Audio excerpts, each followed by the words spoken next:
As a scuba instructor, people often ask me, is diving dangerous? And the answer that I always give is diving is as dangerous as you make it to be.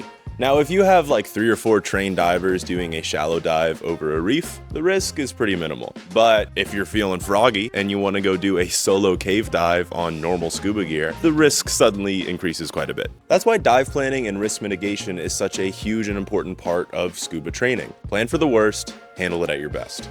Now for me as a scuba content creator, I often find myself kind of away from my dive group, filming a pretty fish, or not having a dive group at all if I'm diving solo. The risk that comes from this is I'm not within arm's distance of a buddy to grab their octo if something were to go wrong with my gear. And then that leaves me with 2 options. Either a CISA, a controlled emergency swimming ascent, which if you're anywhere below 12 meters can be a risky play, or option number 2, meet Davy Jones. Now in my career, I've accepted this personal risk quite a few times, simply because I didn't have the assets for a pony tank and a completely spare regulator system. But that's why I was so excited when I found out about Spare Air. Spare Air makes an all-in-one redundant air system that's small enough to clip to your BCD. There's no need for a spare regulator system because the mouthpiece is right there on top. This thing is amazing because you can fill it up with a normal scuba tank, clip it to your BCD, and then hope that you never have to use it. Like I said earlier, diving is as dangerous as you make it. So having this always filled and clipped to my BCD makes me feel a heck of a lot safer. Spare Air isn't meant to replace proper dive planning, and it's not meant to give you a few extra minutes at the end of an incredible dive if you've run out of air. No, it's meant for the worst case scenario. And for me, that's something that I would always rather be prepared for than not. I am a huge fan of this product. I'm going to be using it quite a bit, and if you're a diver anything like me, I would highly recommend adding it to your kit for that extra peace of mind. Hope that you never have to use it, but be real grateful you got it if you ever do.